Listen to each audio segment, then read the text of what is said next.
બેસો બેસો.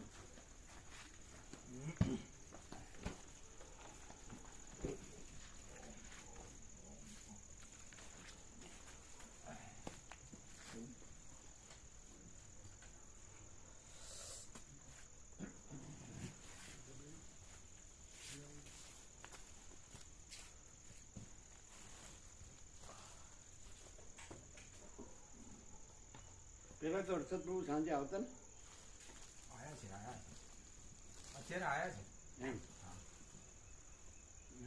આનંદ પ્રભુ સવારે આવતા ને હર્ષદ પ્રભુ સાંજે આવતા,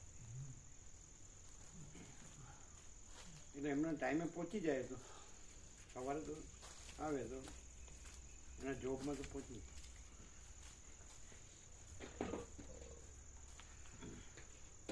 તમારે કાલ લગ્નમાં જવાનું છે? પરમ દિવસ જવાનું સવારે. પરમ દિવસે લગ્નમાં જવાનું? હા. કેટલા વાગે? લગ્નમાં પરમ દિવસ સવારે 9 વાગે. હે? પરમ દિવસ સવારે 9 વાગે. સવારે 9 વાગે? હા. બરાબર.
ઓમ ઓમ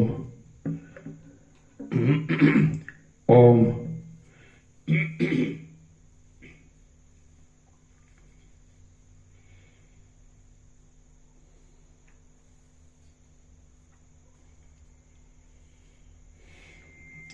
પરમ ચિદાકાશ,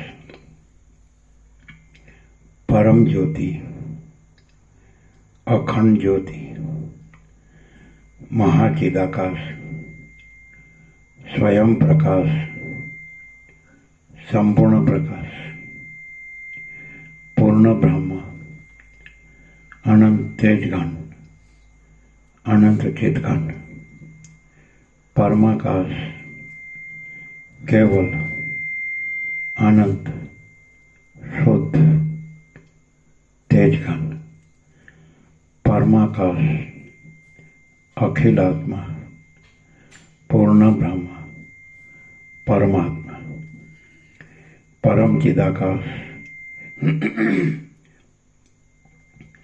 परम ज्योति, अखंड ज्योति, अनंत, पूर्ण, परम चिदाकाश, परम शांति, स्वयं सिद्ध, स्वयं प्रकाश, स्वयं पूर्ण, स्वस्वरूप, यही सब कुछ है, इसके सिवा कुछ नहीं है। शून्यभास, अनंत कोटि, महाकल्पो है ही नहीं। महाचिदाकाश, स्वयं प्रकाश, संपूर्ण प्रकाश, महाचिदाकाश ज्योति अनंत अखंड अभेद महाचिदाकाश ज्योति महातत्व महासामान्य महाचिदाकाश स्वसंवेद्य सहज निर्विकल्प महाचिदाकाश परम कैवल्य परम शांति परम चिदाकाश अनंत पूर्ण निरपेक्ष सत अनंत संपूर्ण अपरिह निर्भ्रांत निरपेक्ष वशिष्ठ राम निर्वाण उत्तरार्ध राउंड 40मो राउंड।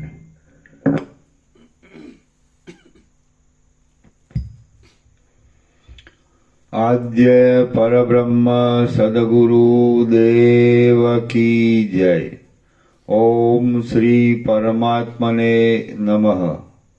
सद्ग्रंथों शिरोमणि श्री योगवासिष्ठ महारामायण निर्वाण प्रकरण उत्तरार्ध सर्ग 185 पेज नंबर 1778 सर्ग 185 કુંદદંતને વશિષ્ઠથી થયેલું જ્ઞાન। આ 185મા સર્ગમાં તે બંનેનું મથુરામાં પોતાને ઘેર જવું, ક્રમે કરી 8 ભાઈઓનો ક્ષય અને કુંદદંતને રામના સમાગમથી મોહનો ઉચ્છેદ એ વિશે વર્ણન કરવામાં આવશે। કુંદદંત બોલ્યો। પેજ નંબર 1778 સર્ગ 185 કુંદદંત બોલ્યો। ઉપર પ્રમાણે કહીને એ વૃદ્ધ મુનિએ ધ્યાન વડે આંખો મીંચી દીધી, એટલે તેમના ચિત્ત અને પ્રાણ એ બંનેની ક્રિયા બંધ થઈ ગઈ। આથી તે જાણે ચિત્રમાં આલેખેલ હોય તેવા થઈ નિશ્ચળ થઈ ગયા। અમે વિવેક વડે ઉદાર એવા વચનોથી તેમની વારંવાર પ્રાર્થના કરી, છતાં પણ તેમણે કશો ઉત્તર આપ્યો નહીં, કેમ કે બાહ્ય વૃત્તિનો ઉપશમ થઈ જવાથી તેમને સંસારનું કશું અનુસંધાન ન હતું। હવે અમે બંને જણા ઘેર જવાને ઉત્સુક બની ગયા। કેનું પ્રભુ કીર્તિ પ્રભુ ને રમણ પ્રભુ આપણે બીજી એક સેવાનો ગણી, આ બેનર ને વચનામૃત ને સ્ટીકર એ તો ફૂલ સેવા, તો પછી મોટી સેવા તો ગણી જ નહીં। એ બેનર વચનામૃત સ્ટીકર તો પછી એ તો ગણી જ નહીં। તો આટલું બધું હળવું રાખ્યું છે, સમજાય? એ સિવાય પણ ભાવિકને તો ખાલી પ્રસાદનું જ, બીજું કાંઈ નહીં। તો પછી એને એમ થવું જોઈએ કે આ બધું આવું વાતાવરણ આખું પ્રકાશનું જ વાતાવરણ, અનંત ચૈતન્ય પ્રકાશ, અનંત ચૈતન્ય શાંતિ, ખ્યાલ આવ્યો? એ તો મેઇન મોટી સેવા। એ કેટલી સેવા इसकी? બેનર, વચનામૃત, સ્ટીકર, એની કોથળીઓ ને બધું। તો પછી હવે એ તો કેટલી બધી ખબર પડે? હે? તો પછી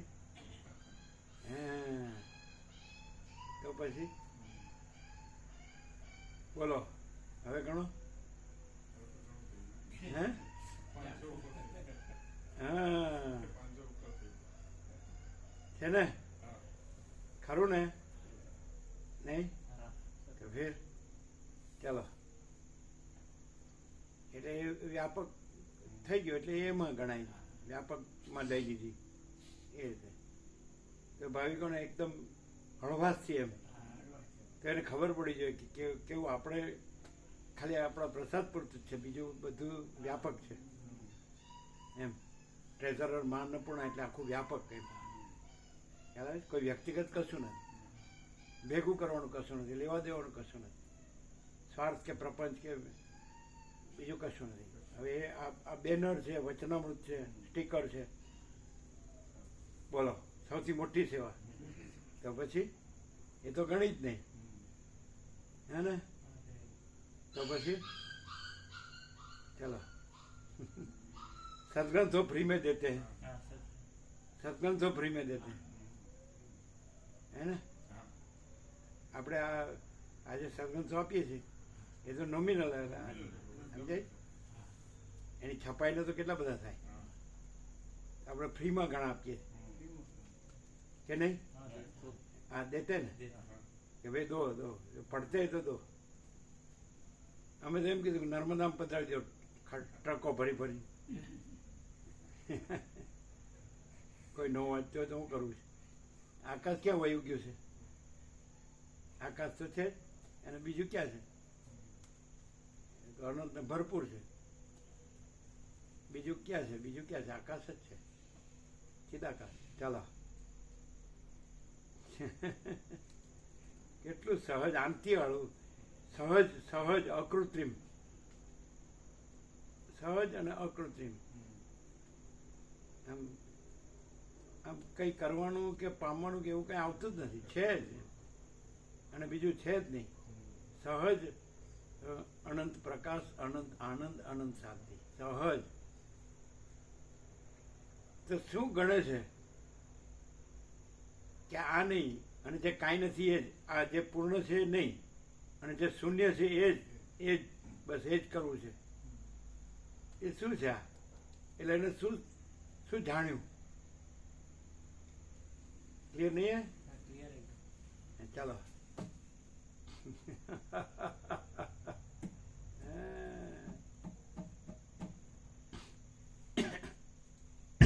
ચાલો.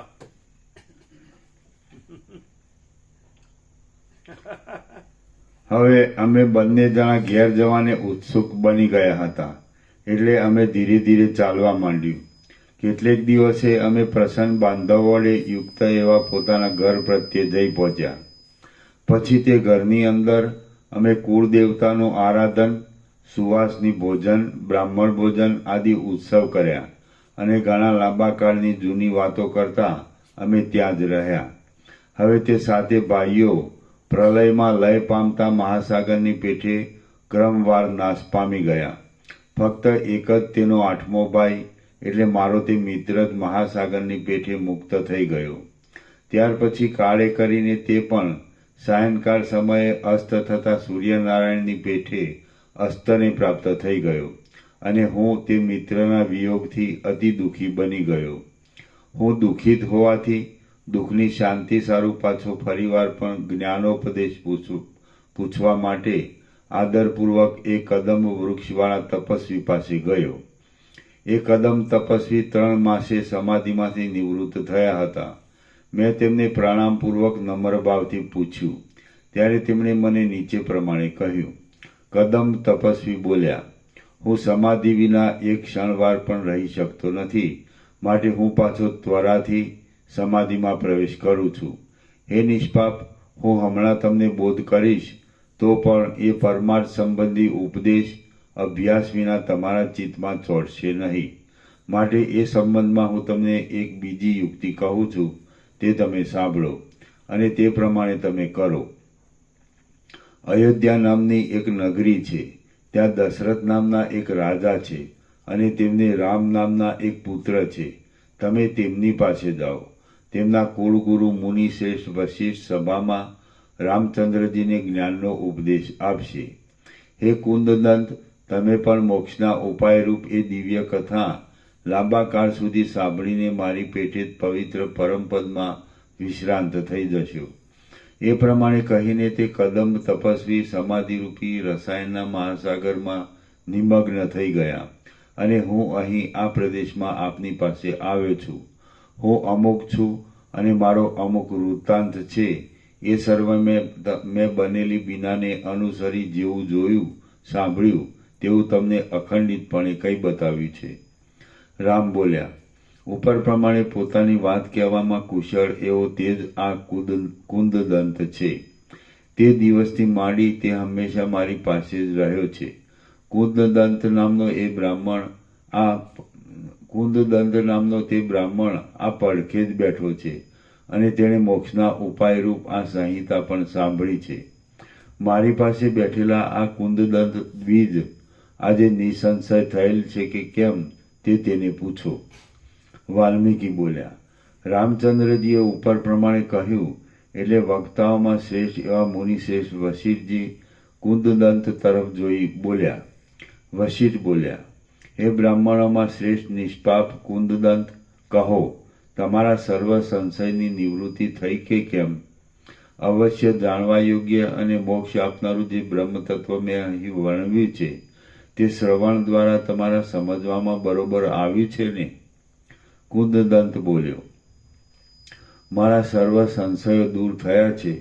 જાણવા યોગ્ય બ્રહ્મ તત્વ મેં અખંડિત રીતે જાણી લીધું છે અને સર્વ સંશયથી રહિત થયેલું મારું ચિત્ત જ મને જય આપનાર છે.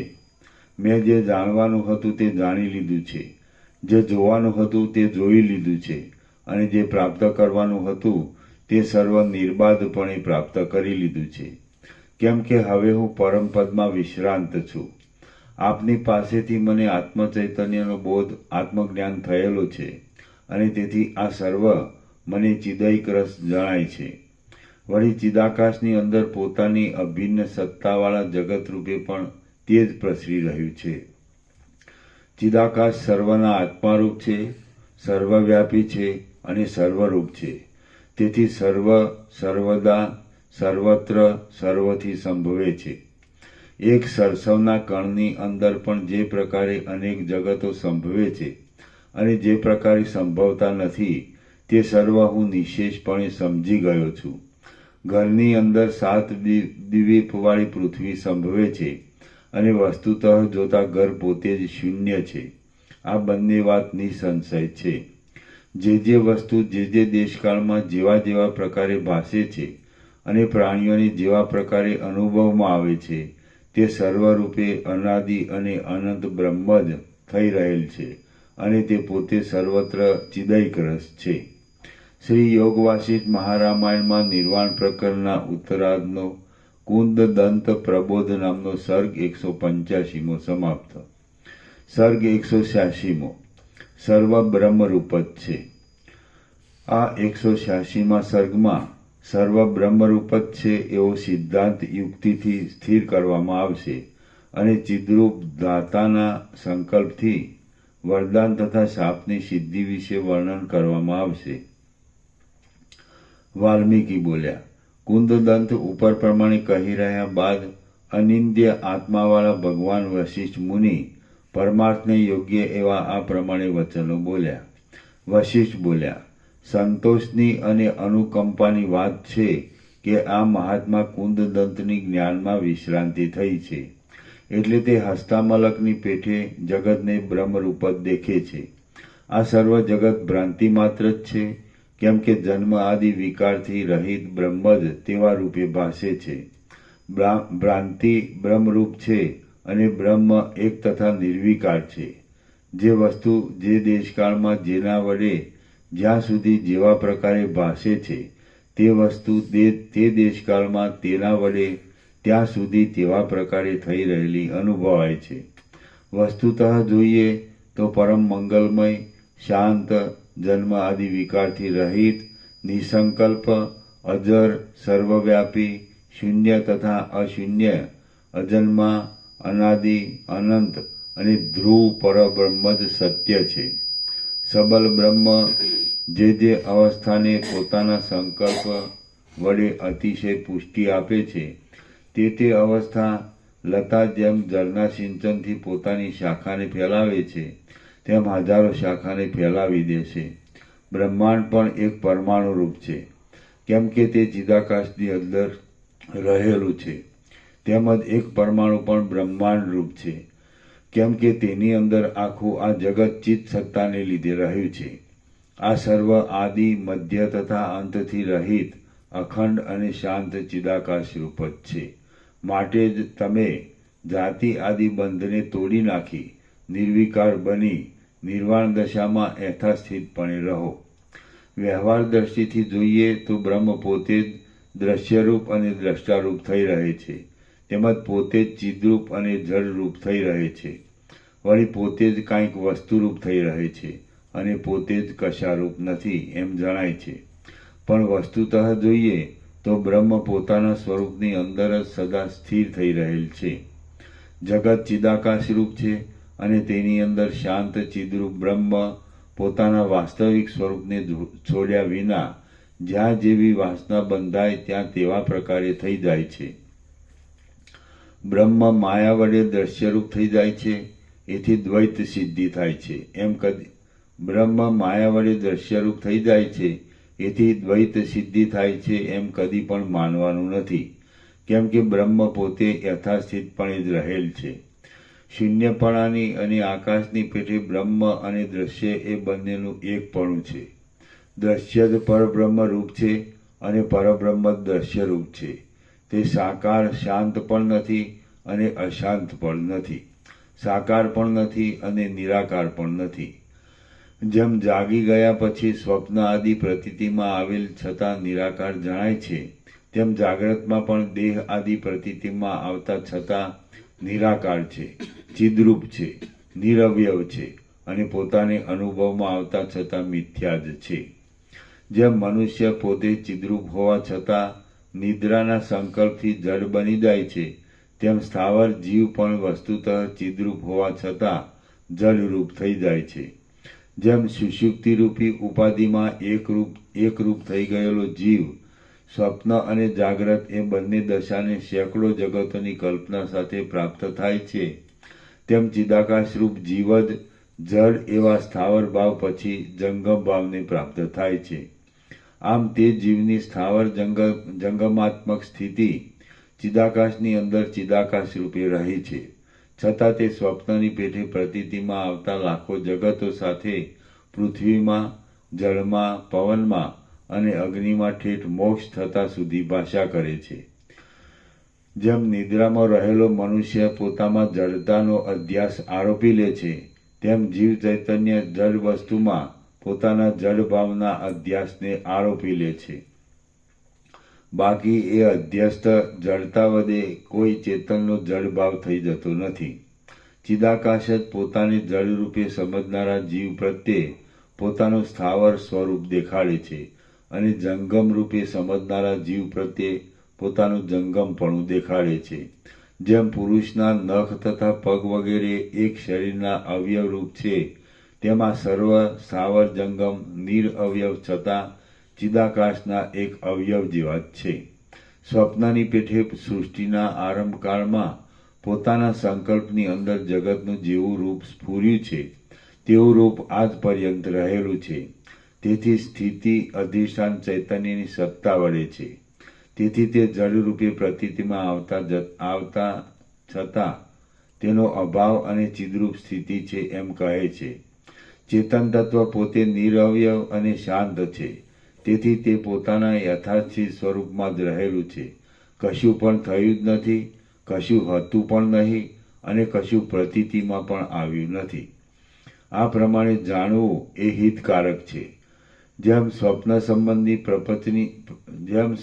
સંબંધી પ્રપંચની સુષુપ્તિથી માંડીને પ્રબોધ પર્યંતની સ્થિતિ નિદ્રાની અંદર જ રહેલી છે એમ કલ્પાય છે, તેમ સૃષ્ટિનો પણ અમુક આદિકાળ છે અને અમુક અંતકાળ છે એવી કલ્પના અધિષ્ઠાનમાં કલ્પવામાં આવે છે. અનાદિ અને અનંત ચિદૈકરસ પરમાત્મા જ સત્ય રૂપે રહેલા છે. તેથી મારી દ્રષ્ટિમાં પ્રલય, સ્થિતિ અને સૃષ્ટિનું નામ પણ નથી. આ જે પ્રલય, સૃષ્ટિ તથા સ્થિતિ આદિ દેખાય છે તે વસ્તુતઃ જોતા નથી અને ચિત્રમાં આલેખેલી ચિત્ર સ્ત્રીની પેઠે તે આત્માથી કાંઈ પણ ભિન્ન નથી.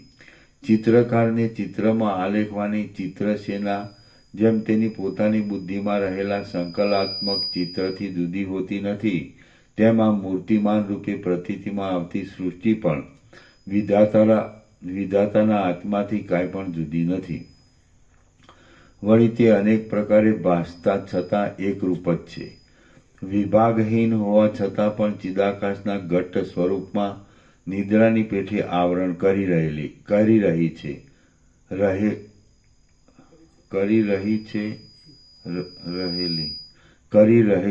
છે.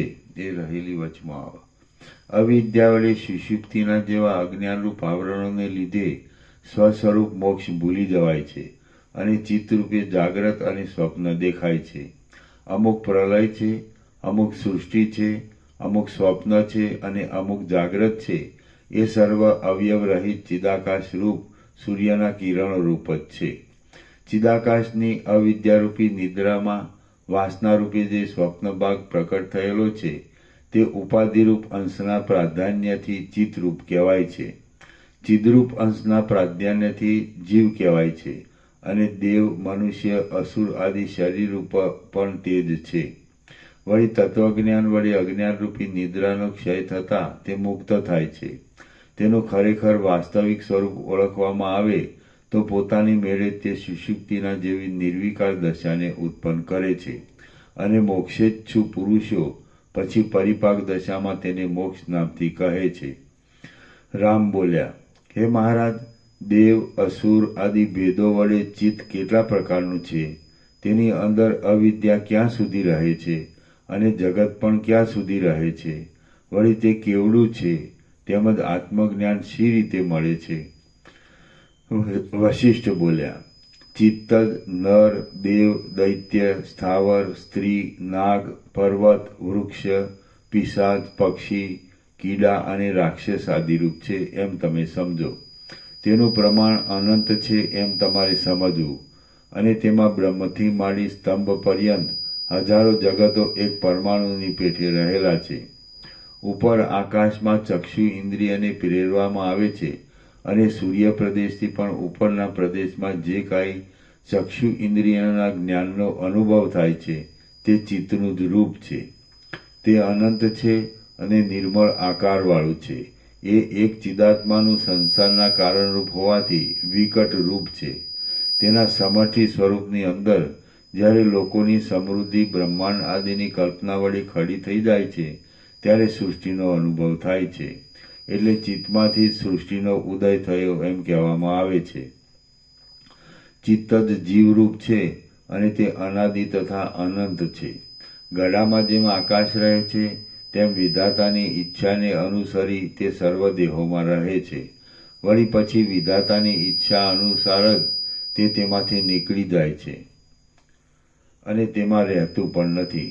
હે પ્રિય રામચંદ્રજી, જેમ નદીનો પ્રવાહ જમીનના નીચા ઊંચા પ્રદેશને ગ્રહણ કરતો રહે છે અને ત્યાગ પણ કરતો રહે છે, તેમ મન પણ શરીરનું ગ્રહણ પણ કરે છે અને તેનો ત્યાગ પણ કરે છે. જેમ ખરું સમજવામાં આવી જતા જાજવાના જળમાં થતી જળની ભ્રાંતિ શાંત થઈ જાય છે, તેમ આ જીવને પણ જ્ઞાન વડે આત્મ સ્વરૂપનો બોધ થતાં દેહ આદિની ભ્રાંતિ તરત શમી જાય છે. જગતની અંદર જે પરમાણુ પ્રસિદ્ધ છે તેના જેવડું જ ચિત્તનું પ્રમાણ છે અને તે જ જીવ કહેવાય છે. એ જીવોના ચિત્તની અંદર જ આ આખું જગત રહ્યું છે. સ્વપ્ન સ્થળમાં દેખાતા દ્રશ્યની પેઠે આ જે કંઈ દ્રશ્ય દેખાય છે તે ચિત્તરૂપ છે અને ચિત્ત જીવરૂપ છે. તેથી જગત અને આત્મા એ બેમાં શો ભેદ છે? સ્વપ્નની પેઠે જોવામાં આવતો આ પદાર્થોનો સમૂહ ચિદાકાશરૂપ છે. સુવર્ણની અંદર જેમ કડા, કુંડળ આદિ ભાવોની સત્તા જુદી નથી, તેમ ચિદાકાશની અંદર પદાર્થોની સત્તા પણ જુદી નથી. જેમ સમુદ્રરૂપ એક દેશની અંદર ભેગા થઈ રહેલા જળો પૃથક પૃથક સ્ફુરે છે, તેમ ચિદાકાશની અંદર સર્વ દ્રશ્યની સ્ફૂર્તિ થાય છે અને તે તેની અંદર અભિન્ન સત્તા વડે નિરંતર રહેલું છે. જેમ સમુદ્રની અંદર રહેનારા દ્રવરૂપે અભિન્ન સત્તાથી સ્ફુરે છે, તેમ પરબ્રહ્મની અંદર પદાર્થોનો સમૂહ પણ અભિન્ન સત્તા વડે સ્ફુરે છે. એવી રીતે યથાસ્થિત જગતરૂપી પુત્રીના આકાશ જેવા સ્વરૂપને ધારણ કરી રહેલા આ ચૈતન્યરૂપી સ્તંભ નિશ્ચળપણે રહેલો છે, અનાદિ છે અને અનંત છે. સ્વપ્નભુવિની પેઠે આ સર્વ જગત યથાસ્થિતપણે રહ્યું છે, છતાં પોતાના મૂળ શાંત સ્વરૂપને નહીં છોડતા તે ચિદાકાશની અંદર આરોપિત સત્તા વડે રહેલું છે.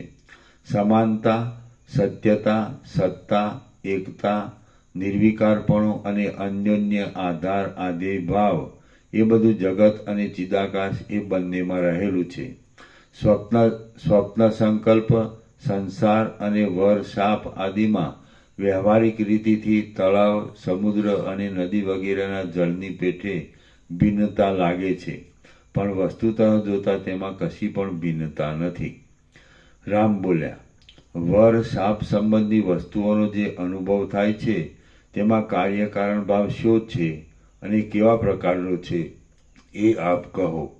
કેમ કે ઉપાદાન કારણ વિના કોઈ પણ જાતનું કાર્ય થવું સંભવતું જ નથી.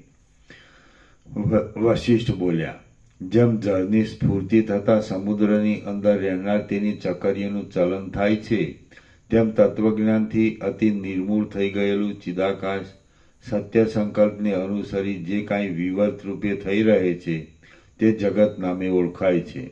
સમુદ્રની અંદર ઉછળતા જળની પેઠે વિધાતાના પોતાના આત્મચૈતન્યમાં અનેક ભાવો ઉઠ્યા કરે છે અને તે ચિદ્રૂપ જ છે. બુદ્ધિશાળી વિદ્વાનો તેના સંકલ્પ આદિ જુદા જુદા નામો કલ્પી લે છે. કાળ વડે, અભ્યાસ યોગ વડે, વિચાર વડે, સમાન દ્રષ્ટિ વડે, જાતિના સાત્વિકપણા વડે અથવા સાત્વિક અને શુદ્ધ ચિત્ત વડે સારી પેઠે જ્ઞાનને પ્રાપ્ત થયેલ તેમજ યથાર્થ વસ્તુ સ્વરૂપને ઓળખનારા વિવેકી પુરુષની બુદ્ધિ ચિન્માત્ર રૂપ દ્વૈત એકતા આદિથી રહિત, આવરણથી રહિત એવા વિજ્ઞાનરૂપ, ચિદાકાશરૂપ, એક આત્મપ્રકાશરૂપ અને દેહ અદેહ આદિ ભેદભાવનાથી રહિત થઈ જાય છે. તે તત્વજ્ઞ પુરુષ પોતે જે કાંઈ દેખે છે તે સર્વ સંકલ્પ માત્ર છે એમ સમજે છે. વળી તે પોતાના શાંત આત્માનો જ એક વિવર્ત છે તથા પરમાર્થ દ્રષ્ટિ વળી જોતા પોતાનાથી એ કાંઈ પણ ભિન્ન નથી એમ તે સમજે છે. સંકલ્પનગરની પેઠે અને સ્વપ્ન સંબંધી મહાનગરની પેઠે આ સર્વ જગત તત્વજ્ઞાનને સંકલ્પ માત્ર જ ભાસે છે. આત્મા જેમ જેમ પોતાના શ્રેષ્ઠ સંકલ્પો દ્રઢ રીતે બાંધતો જાય છે અને જેમ જેમ વધારે શુદ્ધ બનતો જાય છે તેમ તેમ જે સંકલ્પોને તે પોતે કરે છે તે સંકલ્પો સત્ય થતા જાય છે. સંકલ્પનગરની અંદર બાળક સ્વાધીનતાથી પોતા વડે નિયમમાં રાખી શકાય એવા શીલાના ઉઠવાને અનુભવપૂર્વક સમજે છે. તે જ પ્રમાણે હિરણ્યગર્ભરૂપ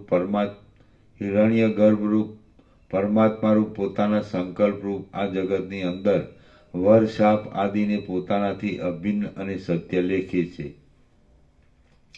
જેમ પોતાના સંકલ્પનગરમાં કલ્પનાના બળથી રેતીમાં પણ તેલ નીકળે છે, તેમ આત્મારૂપ આવરણથી રહિત હિરણ્યગર્ભના સંકલ્પ બળથી સૃષ્ટિના સંકલ્પો વડે વર શાપ આદિ બરાબર સિદ્ધ થાય છે. જ્યાં સુધી બુદ્ધિનું આવરણ ખસી ગયું નથી ત્યાં સુધી ભેદ બુદ્ધિ શાંત થતી નથી. આથી અવિવેકી પુરુષના ભેદ ભરેલ સંકલ્પો સિદ્ધ થતા નથી. હિરણ્યગર્ભને જે કલ્પના જેવા પ્રકારે દ્રઢ થઈ ગઈ છે અને તે જ્યાં સુધી યત્નથી બીજી કલ્પના વડે પરાવર્તનને પ્રાપ્ત થતી નથી ત્યાં સુધી તેવા પ્રકારે આ સુધી રહી છે. જેવી રીતે સાવધ તત્વની અંદર વિચિત્ર અવયવોનો ક્રમ અભિન્ન સત્તાથી રહ્યો હોય છે, તેમ નિરવયવ બ્રહ્મની અંદર અભિન્ન સત્તાથી દ્વિત્વ એકત્વ આદિ રહેલું છે. રામ બોલ્યા, હે મહારાજ, આવરણ રહિત શુદ્ધ જ્ઞાનથી સાવ શૂન્ય એવા ધાર્મિક ઉગ્ર તપસ્વીઓ વગેરે શાપ આદિને કેમ આપે છે અને તે કેમ સત્ય થાય છે તે આપ કહો. વશિષ્ઠ બોલ્યા, સૃષ્ટિના આદિકાળમાં સબલ બ્રહ્મ પોતાના સ્વરૂપની અંદર જે કલ્પના જેવા પ્રકારે ઉઠાવે છે તે પ્રમાણે તેનો અનુભવ થાય છે, કેમ કે તેમાં બીજું કશું પ્રતિબંધક નથી. પ્રજાપતિ વિધાતા પોતાના સ્વરૂપને બ્રહ્મરૂપ સમજે છે, તેથી તે બ્રહ્મરૂપ જ છે. કેમ કે જળથી જેમ દ્રવપણું ભિન્ન નથી તેમ બ્રહ્મથી તે પોતે ભિન્ન નથી. એ પ્રથમ પ્રજાપતિ જેવી કલ્પના કરે છે તેવી તે થાય છે. આ જગત એ એક તેની જ કલ્પના છે. જેમ તિમિર રોગ આદિ વડે દુષ્ટ દ્રષ્ટિવાળા થયેલા પુરુષને આકાશમાં મચ્છરામોવાળા આદિના જેવા આકારો જોવામાં આવે છે, તેમ નિરાધાર અને નિરાલંબ એવું ચિદાકાશ જ પોતાના સ્વરૂપની અંદર અનેક આકારે વિવર્ત રૂપે ભાસે છે. પછી તે હિરણ્યગર્ભે પ્રજાઓને કલ્પી લીધી તથા તપ, દાન, ગુણ, વેદ, શાસ્ત્ર, પંચ મહાભૂતો અને જ્ઞાનના ઉપદેશો પણ કલ્પી કાઢ્યા. તેની સાથે તપસ્વીઓ અને વેદવેત્તાઓ વાદથી કિંવા સ્વાભાવિક રીતે જે કાંઈ કહે તે તરત જ સિદ્ધ થાય એવો પણ એક નિયમ કલ્પી કાઢ્યો. અમુક ચિદાકાશ જળથી જુદા પ્રકારના સ્વભાવવાળું છે, આકાશ છિદ્રવાળું છે, વાયુ ક્રિયા કરવાના સ્વભાવવાળો છે, અગ્નિ ઉષ્ણ છે, જળ દ્રવરૂપ છે, ભૂમિ કઠિન છે, એવી બધી કલ્પના પણ તેણે જ કરી લીધી. એવી રીતે એ પ્રજાપતિને વિશે થઈ રહેલ તે ચિત્ત ધાતુ વસ્તુતઃ નિર્વિકલ્પ હોવા છતાં જેવા સંકલ્પ કરે તેવા જ અનુભવ થાય છે. જેમ આ સર્વ પ્રજાપતિરૂપ ચિત્ત ધાતુથી જુદું નથી, તેમજ તમારું અને મારું પણ સમજવું. ચિદાકાશ જેને જેવા સ્વરૂપે સમજે છે તે સંપૂર્ણ અંશે તેવા પ્રકારે થઈ જાય છે. સ્વપ્નમાં પ્રતીતિમાં આવતા એવા તમે અને હું ઇત્યાદિની પેઠે તે સદરૂપ દેખાતા છતાં અસદરૂપ જ છે. જેમ સંકલ્પનગરની અંદર શિલાનું નૃત્ય પણ સત્યરૂપે કલ્પાય છે, તેમ જગતરૂપી હિરણ્યગર્ભના સંકલ્પનગરની અંદર પણ પ્રજાપતિનો સંકલ્પ સત્ય જ છે. શુદ્ધ એવા આત્મચૈતન્ય જે જેવું અને જેવા પ્રકારનું સમજાયું હોય તેને બીજાનું અશુદ્ધ સંસ્કારવાળું આત્મચૈતન્ય અલ્પ કીડાની પેઠે અન્યથા કરવાને સમર્થ થઈ શકતું નથી. જે વિષયનો ઘણા લાંબા સમય સુધી અભ્યાસ કરાયો હોય તેને આત્મચૈતન્ય વિશેષે કરી દેખે છે અને બીજાને અલ્પ પ્રમાણથી દેખે છે. સ્વપ્નમાં, જાગ્રતમાં અને વર્તમાન સમયમાં બધું વિદ્યમાન છતાં અભ્યાસ અનઅભ્યાસ જ તેની વિશેષ પ્રતીતિ કે અલ્પ પ્રતીતિ થવામાં હેતુરૂપ છે.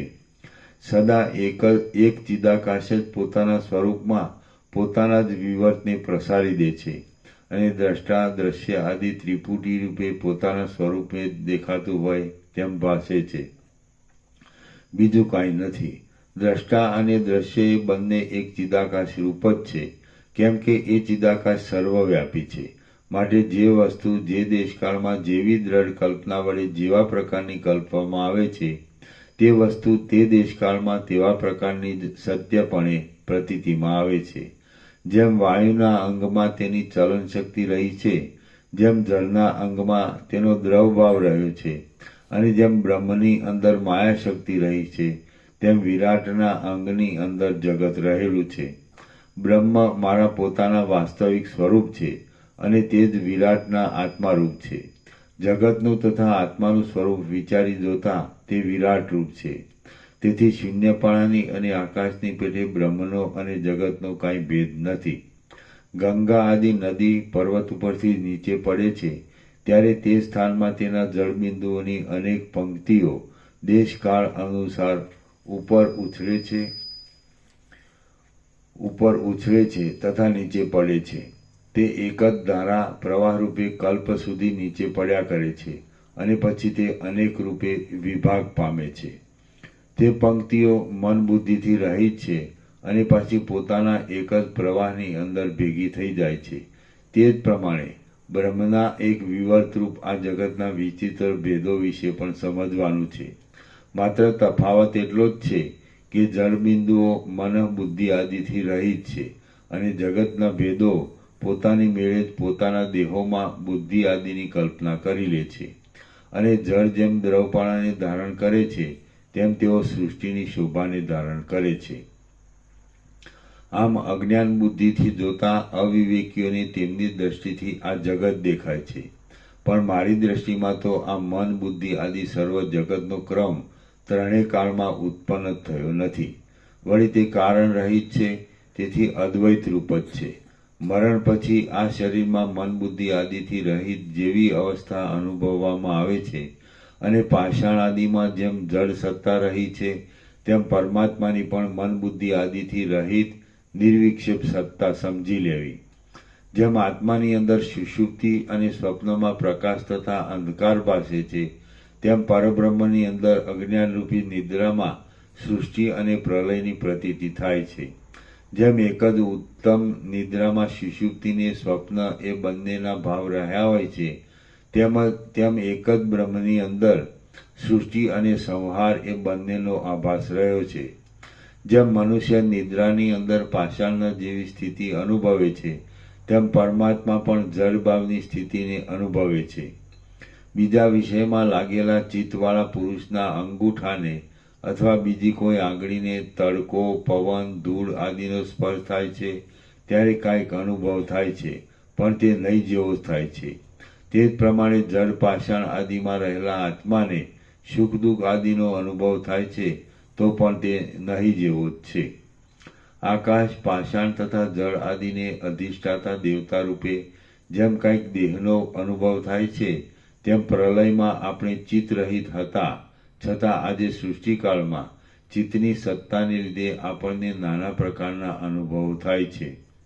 જેમ અખંડ કાળની અંદર અનેક કલ્પોમાં આપણને અનેક દિવસ રાત્રિઓના અનુભવો ભાસે છે, તેમ પરમાત્માની અંદર અસંખ્ય સૃષ્ટિ સંહારના અનુભવો ભાષા કરે છે. જેમ કેવળ જળથી જ ભરેલા મહાસાગરની અંદર સ્વભાવે ચકરીઓ, તરંગો તથા કુંડાળા આદિનું સ્ફુરણ થાય છે, તેમ બાહ્ય વિષયોનું અવલોકન, મનન, અનુભવ, રાગ અને ઈચ્છા ઇત્યાદિ વિક્ષેપથી રહિત સ્વરૂપવાળા શાંત પરમપદની અંદર પણ આ સૃષ્ટિલયનો સમૂહ સ્વભાવે સ્ફુર્યા કરે છે. શ્રી યોગ વાસિષ્ઠ મહારામાયણમાં નિર્વાણ પ્રકરણના ઉત્તરાર્ધનો સર્વમ ખલ્વિદમ બ્રહ્મ પ્રતિપાદન યોગોપદેશ નામનો સર્ગ 186મો સમાપ્ત. સર્ગ 187મો વસ્તુઓનો સ્વભાવ. આ 187મા સર્ગમાં સર્વ વસ્તુઓના સ્વભાવ વિશે અને એક ચોક્કસ નિયમ વિશે વર્ણન આવશે તથા જીવભાવની પ્રાપ્તિ થવાના હેતુઓની ઉત્પત્તિ અને બ્રહ્મની શુદ્ધતા વર્ણવવામાં આવશે. રામ બોલ્યા, વિચિત્ર એવા અસંખ્ય પદાર્થોનો એક જ અમુક ચોક્કસ નિયમ કેમ હોય છે અને પદાર્થોનો એક જ પ્રકારનો અચલ સ્વભાવ કેમ હોય છે? દેવતાઓ અસંખ્ય હોવા છતાં સૂર્ય જ કેમ અતિ ઉગ્ર કાંતિવાળા છે અને દિવસો શા કારણથી લાંબા ટૂંકા થાય છે? વશિષ્ઠ બોલ્યા, વિધાતા પ્રથમ સૃષ્ટિના આરંભકાળમાં કાકતાળીયને પીઠે જેવા નિયમવાળું જે વસ્તુનું ભાન થયું અને જેવા સ્વરૂપે તથા જેવા કાર્યકારણ ભાવથી તેની સ્થિતિ કલ્પાઈ, તેવા જ પ્રકારે તે આજ પર્યંત જગતના નામથી ઓળખાય છે. વિધાતા સર્વશક્તિમાન છે, તેથી તેને આદિકાળમાં જેવું ભાષ્યું તે તેવું જ સત્યરૂપ થઈ રહ્યું. કેમ કે તેના પોતાનામાં સત્ય સંકલ્પ હોવાને લીધે તેને જે ભાન થયું તે અન્યથા કેમ થઈ જાય? બ્રહ્મા પોતે પોતાની ચિત્ત સત્તાને લીધે જે પ્રમાણે થઈ રહ્યું છે અને જે પ્રમાણે ઘણા લાંબા કાળથી ભાસે છે, તેનું માયાની અંદર સૃષ્ટિ રૂપે ભાન થાય છે અને પ્રલયકાળમાં અભાન થાય છે. સર્વ વસ્તુની અંદર જે કાંઈ અનાદિ ચોક્કસ નિયમરૂપ વસ્તુ શક્તિ રહેલી છે તેને જ નિયતિ નામ આપવામાં આવ્યું છે. અમુક પ્રકારનું છે અને તમુક પ્રકારનું છે એવા નિયમરૂપે બ્રહ્મ પોતે જ ભાસી રહ્યું છે. તેને જ નિયતિ શબ્દ વડે કહેવામાં આવે છે અને તે સૃષ્ટિના તથા સંહારના રૂપને ધારણ કરે છે. ચિદાકાશની અંદર પોતાની મેળે જ જાગ્રત, સ્વપ્ન અને સુષુપ્તિ રૂપી વિવર્ત ખડો થઈ જાય છે. જેમ જળની અંદર રહેનાર દ્રવપણું જળથી જુદું નથી, તેમ તે વિવર્ત ચિદાકાશથી જુદું નથી. તે સ્વચ્છ ચિદાકાશ રૂપ જ છે. જેમ આકાશની અંદર શૂન્યપણું રહ્યું છે, કપૂરમાં સુગંધ રહેલી છે અને તડકામાં ગરમી રહેલી છે, તેમ ચિદાકાશની અંદર જાગ્રત આદિ રહેલું છે અને તેનાથી એ કાંઈ જુદું નથી. સૃષ્ટિ પ્રલયના પ્રવાહની અભિન્ન સત્તાને લીધે સૃષ્ટિ અને પ્રલય એવા નામને ધારણ કરી રહેલા ચિદાકાશ રૂપ બ્રહ્મ સ્વરૂપની અંદર આ સર્વ રહ્યું છે. સર્વ સૃષ્ટિની નિયમિત વ્યવસ્થા વિધાતાના વિલાસને અનુસરીને છે. એ ચિદાકાશ ક્ષણનો કલ્પરૂપ તથા કલ્પને ક્ષણરૂપ સમજે છે અને કરી મૂકે તો તે પ્રમાણે તે થઈ જાય છે. સ્વપ્નની પેઠે તે દેશ, તે કાળ, તે ક્રિયા, તે દ્રવ્ય અને તે ઉદય આદિ સર્વ સ્વભાવે ચિન્માત્ર તત્વનો એક વિવર્ત છે. ચિન્માત્ર તત્વ પોતે વસ્તુતઃ નિરાકાર છે. તે જ પોતાના સ્વરૂપની અંદર રૂપ આદિ બાહ્ય વિષયોના અનુભવ રૂપ, સંકલ્પ આદિ આંતર વિષયોના અનુભવ રૂપ અને દેશકાળ ક્રિયા આદિ રૂપ થઈ જાય છે. એવી રીતે જે વસ્તુ જે કાળે એ ચિન્માત્ર તત્વે એટલે હિરણ્યગર્ભે જેવા નિયમવાળી પ્રથમ કલ્પી તેવા જ નિયમવાળી તે રહી. પણ વસ્તુતઃ જોઈએ તો તે આકાશરૂપ જ છે. કલ્પ એ બ્રહ્મના એક નિમેષ રૂપ છે. એ કલ્પ સુધી પદાર્થો એક રૂપે થઈ રહે છે.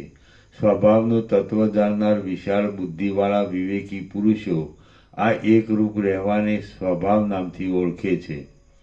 સર્વમાં અનુસ્યુત એવું જીવનું ચિત્ત સ્વરૂપ જ સ્વભાવરૂપ છે.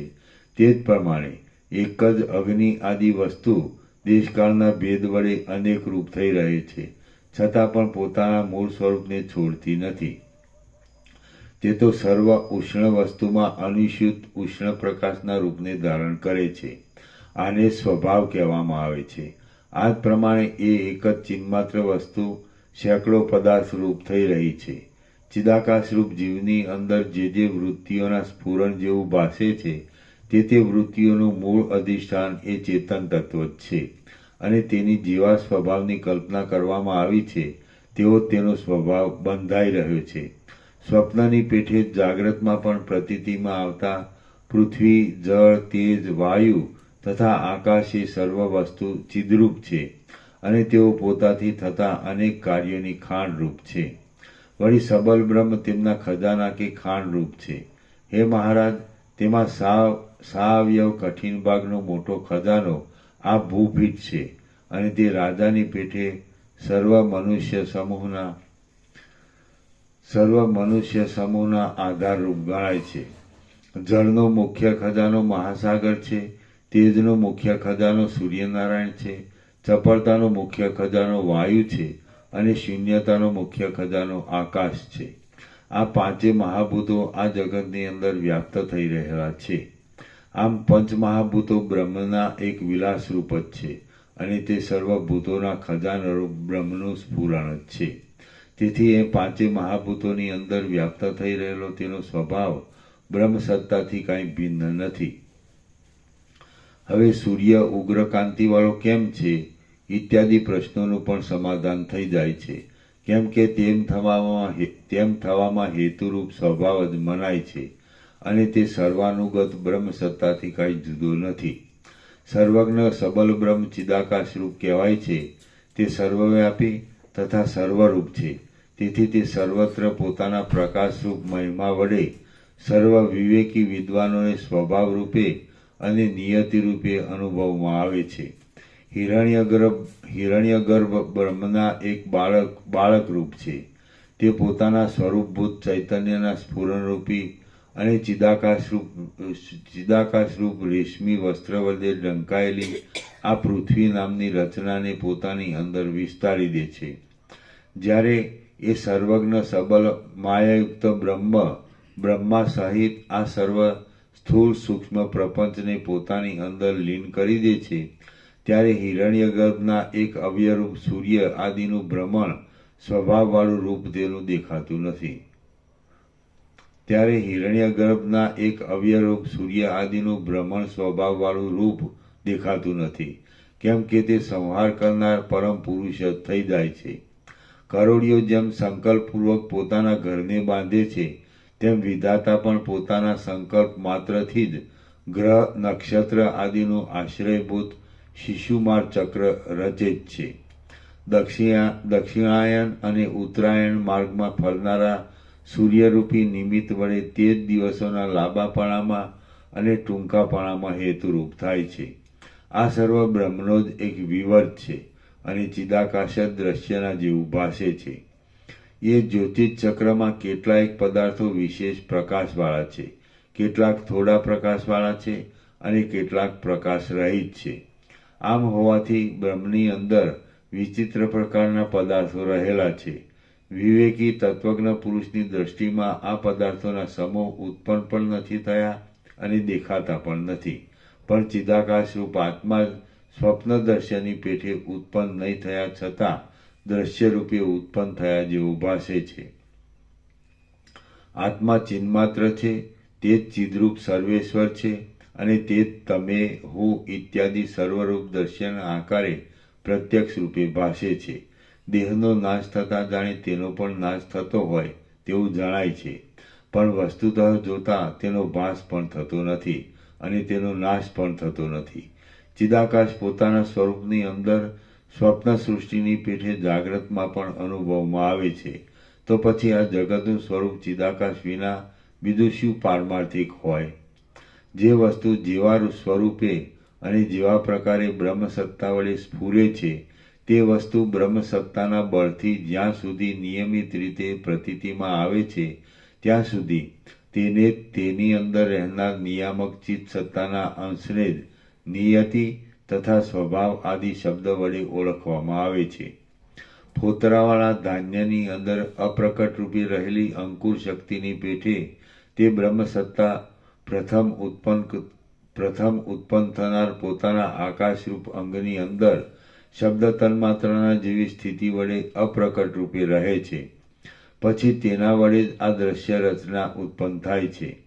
આવા પ્રકારની કલ્પના અવિવેકીઓને તત્વબોધ થવા માટે શ્રુતિ મુનિ આદિએ કરેલી છે, પરંતુ તેનું તાત્વિકપણું બતાવવા માટે નથી. બાકી મૂર્ખોની કરેલી કલ્પના વૃથા જ છે. કોઈ દેશકાળમાં આ કશું ઉત્પન્ન પણ થતું નથી અને કશાનો નાશ પણ થતો નથી, પરંતુ શિલાના ગર્ભની પેઠે શાંત એક રસમય બ્રહ્મરૂપ જ છે અને બ્રહ્મ સત્તા રૂપે તે સત્ય છતાં પોતાના આરોપિત સ્વરૂપથી અસત્ય છે. જેમ સદૈવ એક અવયવીની અંદર રહેનારા તેના અવયવના પરમાણુઓ અસ્તર કે ઉદયને પ્રાપ્ત થતા નથી, તેમ આત્મપદમાં રહેનાર જગતના સંબંધમાં સમજવાનું છે. આકાશ જેમ પોતાના સ્વરૂપમાં રહે છે તેમ આ જગતરૂપ આકાશ ચિદાકાશની અંદર રહેલું છે. તો એ શુદ્ધ ચિદાકાશનો અસ્ત કિંવા ઉદય કેવો હોય? અનંત સ્વયંપ્રકાશ અને આત્મરૂપ એવા સર્વવ્યાપી ચિદરૂપ મણિની સત્તા સ્વાભાવિક રીતે જ વિવર્ત રૂપે થઈ રહે છે. તે જ પોતાની મેળે જાણે દ્રશ્યભાવને ધારણ કરી રહ્યું હોય તેવું થઈ જાય છે. તેનું વાસ્તવિક સ્વરૂપ ન ઓળખાયાથી તર્ક અને અવિચારની સ્ફૂર્તિ થાય છે. ભાવિ પદાર્થોના નામરૂપની કલ્પના કરતા તેની અંદર કાંઈક રૂપની કલ્પના થાય છે, પરંતુ તે ચિદાત્મા પોતે તો આકાશથી પણ સૂક્ષ્મ છે, શુદ્ધ છે, સર્વવ્યાપી છે અને ભાવિ પદાર્થનો ઉદ્બોધ કરનાર છે. જ્યારે એ પરમ સત્તા જડ પદાર્થને પણ ચેતનરૂપ બનાવી દે છે ત્યારે તે કાંઈક અનુભવમાં આવે છે અને તેથી તે ચિત્ત એવા નામને યોગ્ય થાય છે. ત્યારે પછી ઘાટા અધ્યાસને લીધે તે ભાવિ જીવ આદિ નામોને ધારણ કરી લે છે, પણ આ પોતાની એક કલ્પના જ છે. છેવટે તો જ્ઞાન થયા બાદ તે સર્વ પરમ પદરૂપ છે. તે જ્યારે જીવ નામને ધારણ કરે છે ત્યારે તેની અંદર ચિદાકાશનું આચ્છાદન કરનારી અવિદ્યા રહેલી હોય છે. આથી તેનું ખરું સ્વરૂપ જાણી શકાતું નથી, પરંતુ જ્ઞાનનો ઉદય થતાં તે અતિ શુદ્ધ પરબ્રહ્મ સાથે એકતા પામે છે. અજ્ઞાનના આવરણવાળી દશામાં જીવ પોતાના આત્માના તાદાત્મ્યના અધ્યાસની એક ભાવના માત્રથી ખડા થઈ ગયેલા દેહ ઇન્દ્રિય આદિ વડે સંસારને પ્રાપ્ત થાય છે અને સ્વરૂપના વિસ્મરણથી થનારા અનેક ગ્લાનિકારક કર્મો કરે છે. આત્મસત્તા વસ્તુતઃ શૂન્યરૂપ છે. તે શબ્દ આદિ ગુણને ધારણ કરીને સવિકલ્પ ભાવના વડે યુક્ત બને છે અને ભાવિ આકાશ આદિ પંચમહાભૂતોના નિદાનરૂપ તથા સૂક્ષ્મભૂતરૂપ બની જાય છે. પછી લિંગ દેહની યોજના કરનાર પ્રાણ ક્રિયા વડે જોડાયેલા કાળસત્તાની સાથે અહંતાનો ઉદય થાય છે. અહંતા અને કાળસત્તા એ બે જ જગતની સ્થિતિનું મુખ્ય બીજ છે અને ભાવિ એવા સર્વનામને ધારણ કરી રહેલ છે. ચૈતન્ય શક્તિ સર્વથી જુદી છે અને આ જગતના સમૂહ તેના એક સંકલ્પ રૂપ જ છે. તે જગતો જોકે મિથ્યા છે તો પણ ચિત્ત સત્તાના બળથી સત્ય જેવા દેખાય છે. એ પ્રકારે તે ચૈતન્ય જ સંકલ્પરૂપી વૃક્ષોના બીજરૂપ છે અને તે પોતાની અંદર અહંતાની ભાવના કરે છે. આથી તે ક્ષણવારમાં અહંતારૂપ થઈ જાય છે. જળ જેમ તરંગ રૂપે જળની અંદર ભ્રમણ કર્યા કરે છે, તેમ એ જ ચેતન સત્તા સબલ બ્રહ્મની અંદર ભાવ અભાવ આદિ રૂપે ડૂબી જાય છે તથા ભમ્યા કરે છે. આમ તે જીવ નામને ધારણ કરે છે. એવી રીતે ભાવનાવાળું એ ચિદાકાશ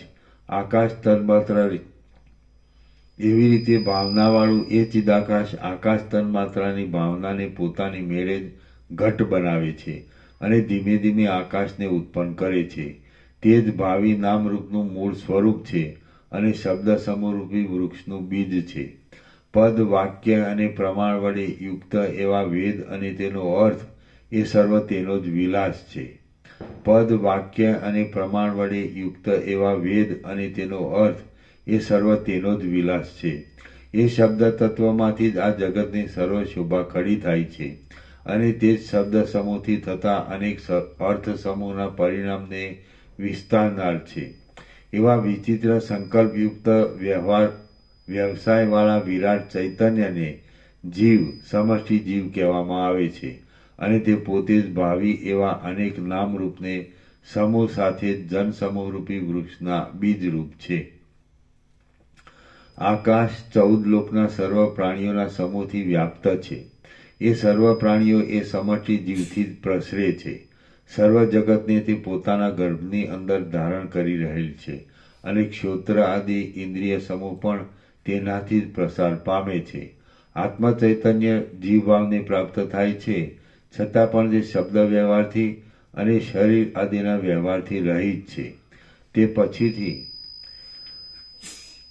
પછીથી તે કાકતાલીયની પેઠે નીચે પ્રમાણે ચેતન સત્તાના બળથી કલ્પી લે છે. સર્વભૂતોની જે ક્રિયાશક્તિ પવન સ્કંદ રૂપ છે, તેમજ જે ત્વચા વડે અનુભવાતા સ્પર્શરૂપી વૃક્ષના એક બીજરૂપ છે, તે તેમાંથી પ્રસરે છે. વળી તેની અંદર ચિદવિલાસને જે પ્રકાશનો અનુભવ થાય છે, તે રૂપ તન્માત્ર છે અને તે ભાવિ એવા પોતાના નામરૂપને ધારણ કરી રહેલ છે. આ પ્રકાશરૂપ ચેતન સત્તા તેજરૂપ છે અને એ તેજ કાંઈ બીજા વડે બનેલું નથી. આવી જ રીતે સ્પર્શનો અનુભવ કરનાર ચેતન જ સ્પર્શરૂપ છે. બાકી સ્પર્શ કાંઈ બીજી વસ્તુ નથી. જેમ આકાશ પોતા વડે જ પોતાના સ્વરૂપની અંદર અવકાશનો આશ્રય કરી સ્થિર રહે છે, તેમ શબ્દનો અનુભવ કરનાર ચિદાત્મા પોતે શબ્દરૂપે થઈ તેવા રૂપે અનુભવમાં આવે છે. વળી શબ્દગ્રાહક પણ તે જ છે, બીજું કોઈ નથી.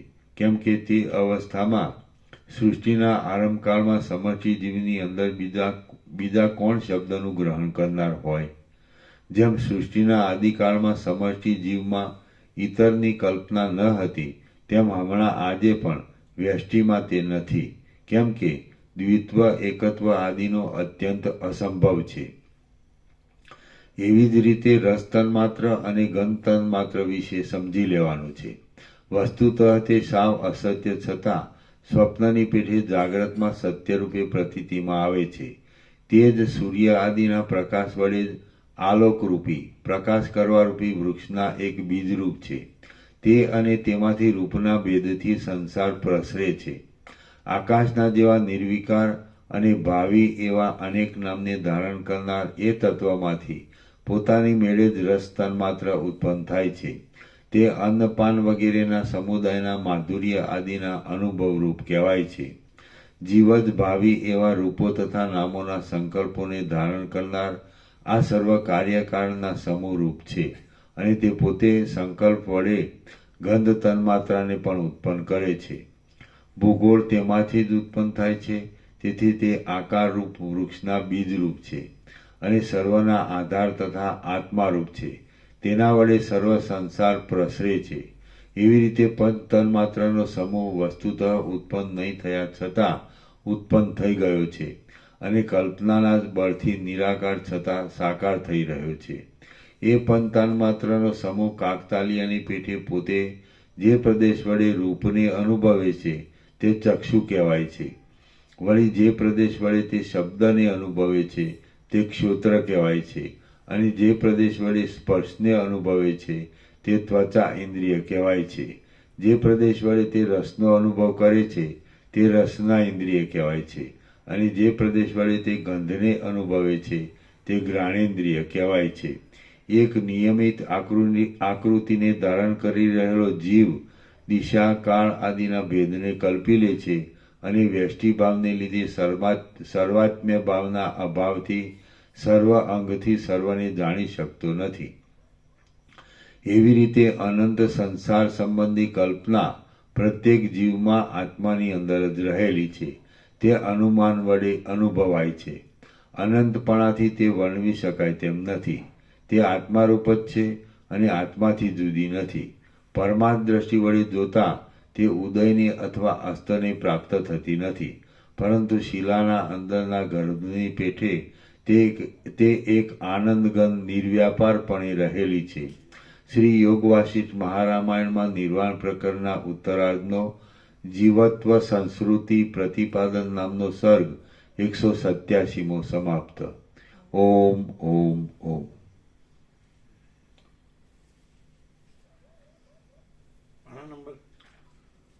પાના નંબર 1688 પૂરું થયું. હવે 1689 આવશે. પ્રસાદ આપી દો.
પૂરા હુआ 88 પૂરું થયું.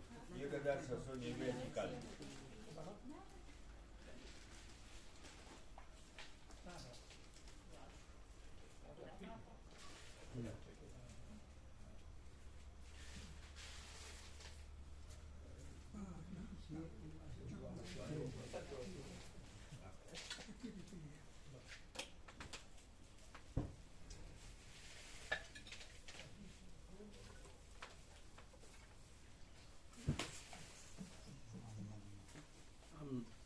નંબર આપ્યા છે 1756, પણ પાના છે 26 પાના કોરા છે એટલે 1730.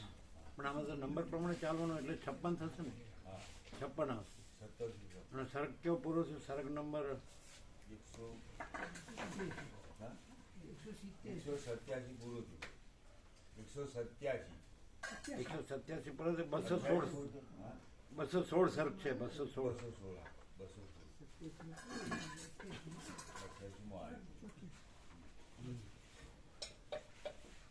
નંબર પ્રમાણે 56 આવશે. પણ એકચ્યુઅલી કુલ 26 પાના કોરા છે એટલે 1730 છે. તો આપણે 56 પ્રમાણે ચાલવાનું. 88 પૂર્યા છે એટલે કાલે 89. 1689.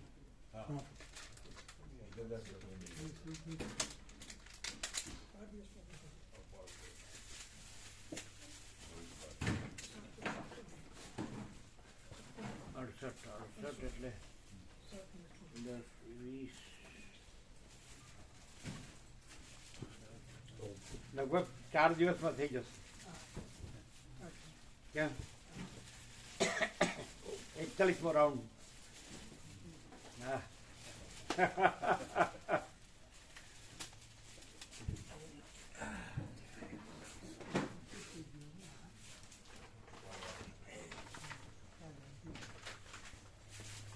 કેમ રહ્યું કાલે?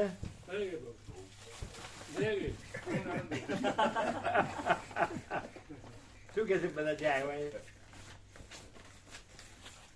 બહુ સારું કરે આપણે એમ બહુ સારું કરે આપણે મજા આવી બધા એમ સારું છે આવાને કરે જાય થઈ જાય નગર આપણે બહુ સારું થયું કે આવી ગયા કોઈ ઓછા આવ્યા, ઘણા બાકી રહી ગયા.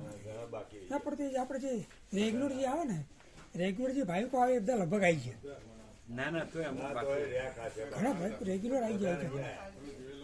અમુક બાકી રહી ગયા. હા બાકી એમ બાકી રહ્યા ખરા પણ જે રેગ્યુલર ઘણા એટલે કેટલા? ઘણા બાકી બોલો કેટલા? એની વાત પર અહીંયા આવનાર તો ઘણા છે, અવારનવાર આવનાર તો ઘણા છે. હા ઘણા છે અને અને શિવરો તો આખું બાકી રહી ગયું. હા શિવરાનું તો હોય હા. શિવરાનું તો શિવરો તો આખું રહી ગયું.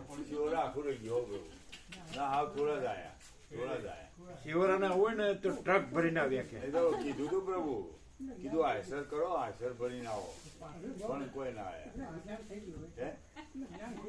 પેલે એને ખબર જ ન હોય ને કે આવો આનંદ મંગળ હોય એમ. આવો આનંદ મંગળ થશે. આ રામધૂન અમે જોયું નથી પહેલી વાર અમે આવ્યા ને પહેલા તમે ધૂન ધૂન કરતા હતા ને વર્ષો હા પહેલા, પહેલા પ્રભુ થઈ ગઈ ને ધૂન. આવું તો પેલા પ્રભુને એટલો બધો આનંદ કરાયેલો હોય ને તે કોઈ ના પૂછો. બધા નરગો તોડી નાખ્યો અને ઊંચા થઈ જઈને પસોડા કૂદી એવા કૂદી ભોનય ના રહે, હેઠા પડે ને તે ભોનય ના હોય એવા બધા કૂદી ના છે.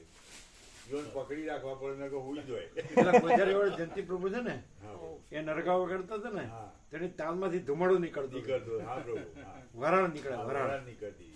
એટલા જોર હા, બ્રહ્મદેવતા હતા. જબરજસ્ત. બોલો હા, એની તાલમાંથી વરાળ હા, નીકળે. નીકળતી હતી. આ હકીકત છે, અતિશયોક્તિ નથી. હા, હકીકત છે. જોયેલું. એવા એ જ છે ને. હા. અને આ બાપુ પ્રમાણે પેલા જે બોલવામાં મારે બોલવા વાળા તો લક્ષ્મણ પ્રભુ ને બધા. હા લક્ષ્મણ પ્રભુ, લક્ષ્મણ પ્રભુ અને તમારા ગોજારિયા વાળા ગુજારી વાળા આવ્યા હતા. મંગા પ્રભુ, મંગા પ્રભુ. એવો પહાડી સુર નું પ્રભુ. હા જબરજસ્ત. અને જયંતિ પ્રભુ હા, વિદ્રોહ. એ તો રેકોર્ડ બ્રેક. જયંતિ પ્રભુ આ બધા આખી રાતના રાજા. અને હવારમાં પ્રભુ એવી ધૂન બોલાવે ને, આ હા હા હા. અમે વિશ્રામ હોય ને તો બેઠા થઈ જઈએ. એટલા ભાવથી આમ અંદર હૃદયમાંથી અવાજ આવે. ખૂબ ભાવથી બોલાવે, ખૂબ ભાવ. જયંતિ પ્રભુ તો રેકોર્ડ બ્રેક. જબરજસ્ત. એવી પણ આ બધાનો પણ એ ભાવ વખત પ્રભુ રહ્યા કોણ નથી. બધાનો ભાવ પ્રભુને ભાવમાં લાવી દીધા એકદમ. પ્રભુને ભાવમાં લાવી દીધા બધા એટલા બધા ભાવ. તમારે ઘણા બાકીમાં આમ લગભગ આ તો કે બધા આવી ગયા, પણ ઘણા એટલે ઘણા બાકી હશે. બાકી ઘણા ભાઈકો પણ જે હાલ જે પ્રભુ છે હાલ જે અમે આવીએ ને ત્યાંથી બધા રેગ્યુલર એમાંય બાકી છે. હવે આવનારામાંથી ઘણા બાકી. બહુ ઘણા બાકી રહ્યા. બાકી ઘણા બાકી એક ટ્રક ભરીને આવ્યા કે હા નક્કી અને શિવરા તો 2 ટ્રક ભરીને આવ્યા. ભાવિકો બધાઓ છો પ્રભુ જગ્યા દાગ્યા બધા ભાવિકો. ના જગ્યાનો તો પાર જ નથી. હો, એ તો ખરું. શિવરોમાં 8 10 12 જણા હતા. ભાવિકો તો બધા બહુ છે. તમને ખબર નહીં, બહુ ભાવિકો. શિવરોમાં 10 12 જણા હતા. એક તો એ તો ભાવિકો બધાને આવું ખબર નહોતી આવી કે આવો ફૂલ આનંદ મગળ થશે. પછી ખબર નહીં. જો એ ખબર હોય ને તો તો આ બધું પડી મેલીને આવે. આવો આવો આવો. તો આ બધું જોયા પછી એમ થાય સારું અમે રહી જઈએ એમ થાય. જોયા પ્રભુ અમે જે ના આવ્યો હોય ને એને આ બધું જોશે ને મંગળ સારું અમે રહી જઈએ એવું થાય. ના જે આવ્યા એ શું કહેતા હતા? તો આનંદ મંગળ બધા આનંદ બધા મજા આવી ગઈ બધા ખુશ થઈ ગયા. મળ્યા? હા શું કે? ગાડીમાં રમકડા મળ્યા બધા પેલા માડીઓ બધા હા બધા ખુશ થઈ ગયા મજા આવી ગયા એમ હાથ કામ અમારી ફેમિલી અમારે તો ભજન મંડળ વાળા છે. હે? ફેમિલી અમારી ભજન મંડળ વાળા છે. પેલા ઘરેવાળા મારી બધા ભજન મંડળ વાળા એ પણ વધારે એમની મજા આવી ગઈ એમને બધા બહુ મજા આવી ગઈ એવી ધૂન જોવાને જે બેઠા ના રહી હતી, ઉભા થઈને ઉછળવા પડ્યું, પકડી રાખવા પડ્યું. એવી ધૂન બોલાવી, જબરજસ્ત બોલાવી. એક હતા બાપુપુરાના પ્રભુ, રઘુવીર પ્રભુના ભાઈ ચોમા પ્રભુ, નરગો વગાડે તે. હા થાક જ નહીં, એટલો બધો નરગો વગાડે. રઘુવીર ચૌધરીના ભાઈ. ભાઈ હા, ચોમા પ્રભુ. એ તો બધા ઘણા ભાઈ. ગામે ગામ થઈને કરોડો રામ નામના જપ થઈ ગયા. ગામે ગામ કરોડો. અખંડ 72 કલાક. અખંડ 24 કલાક, 48 કલાક, 72 કલાક, 120 કલાક અખંડ રાત 108 દિવસ. કલાક, 108 કલાક. 120 120 હા. બદપુરામાં 120. હા, 120. ત્યાં હાઈસ્કૂલ થઈ ગઈ. હા, તે, હા. એ રામનામના જપ ત્યાંથી જાય. જ્યાં રામધૂન થઈ ત્યાં હાઈસ્કૂલ થઈ ગઈ મોટી. એવું. આખું ઈશ્વરપુરા પરવું નવું થયું. આ તો લોકોને ખબર નહીં ને, જગ્યા ન રહે જગ્યા એટલે અંદર જાડીમાં બેસે બધા પછી. ના એમ તો બધા હમજ બરોબર. હે એમ તો હમજ જાય બધી હમજ જાય. જગ્યા તો ઘણી છે. ફૂલ ફૂલ. ગામમાં કંઈક પ્રસંગ હતો એવું લાગ્યું, ગામમાં કંઈક થોડા લગ્ન એવું લાગ્યું. ના પણ ગામનું કોઈ માણસ બાકી નહીં. નહીં આખું ગામ બીજે નાના બાળકથી મળીને તે મોટા સુધી બધું આ આવ્યું. બાલબૃદ આખું. ગામ એટલું બધું મોટું નહીં અમારું. હા, પણ લગ્ન માપનું. લગ્ન મંડપ બાંધેલો હતો એટલે એ તો બધેલો હોય તો એ પ્રભુના દર્શન કર્યા પણ ગામના અને બહારના થઈને કેટલા 1,500 હશે ભાઈ? 1,500 બહારના બાળકો ના એટલા તો બધા ગણીને, આ ગામના ને બધા એમ ગણીને તો વધારે છે.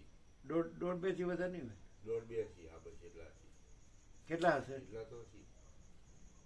બધા દર્શન કરવા આયા ને શરૂઆતમાં તો તમે જોયા ભાગવતથી ચાલુ થયા એ બધા આખું ચો જગ્યા હતી ઠેઠ સુધી. સામા એવા એટલે તો બધું ફૂલ હતું. હા, સમયમાં.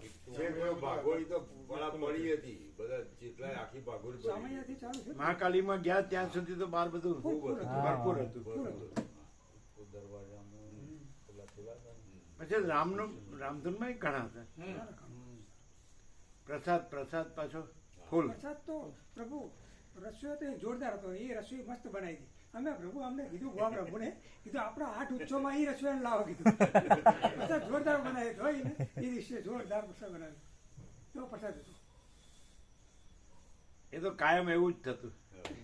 અરે મોમાં પ્રભુ બ્રહ્મ ખીચડી બને ને કે તમે એ તો દેવી તો બ્રહ્મ ખીચડી કોઈ દાડો ચાખી જ નહીં. અને પ્રભુ પછી પેલું એક દોડા વાળું હાથા વાળું પકડી આખું પતરામાં આખું ભરી આપો છે, બધા ચાપ કરી જોઈએ. પતોડા ભરાઈ જાય ને તો લૂછી નાખે બધું. એ તો જબરું હતું બધું. એ તો એ ભરીને તો નિકોરામાં આપતા હતા. નિકોરા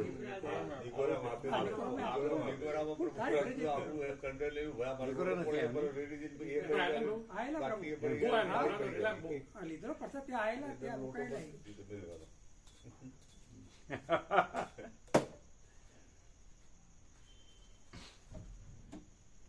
લોકોએ શું છે, બ્રહ્માનંદ જો ચાખ્યો હોય ને તો ખબર પડે ને. પરમ આનંદ.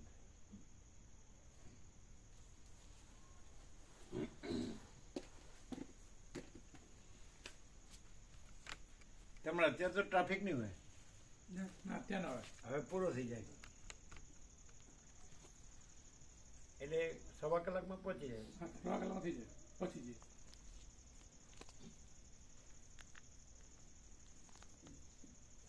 50 કિલોમીટર જેવું થતું. 50 થોડું ઓછું, 47 47 48 પણ 50 જેવું.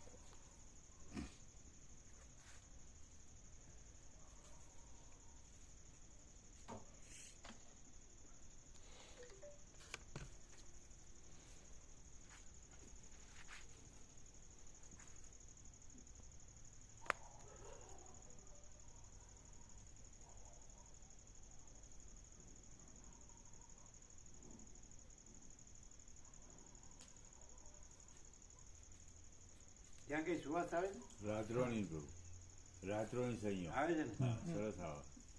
રાત્રોની સુવાસ આવે ને? સરસ આવે. સુગંધ ફૂલ. ક્યાં આગળ છે રાત્રની? આ જ છે આમાં આગળ જતા ખૂણા ઉપર જોંબાના હોમી એ બાજુ.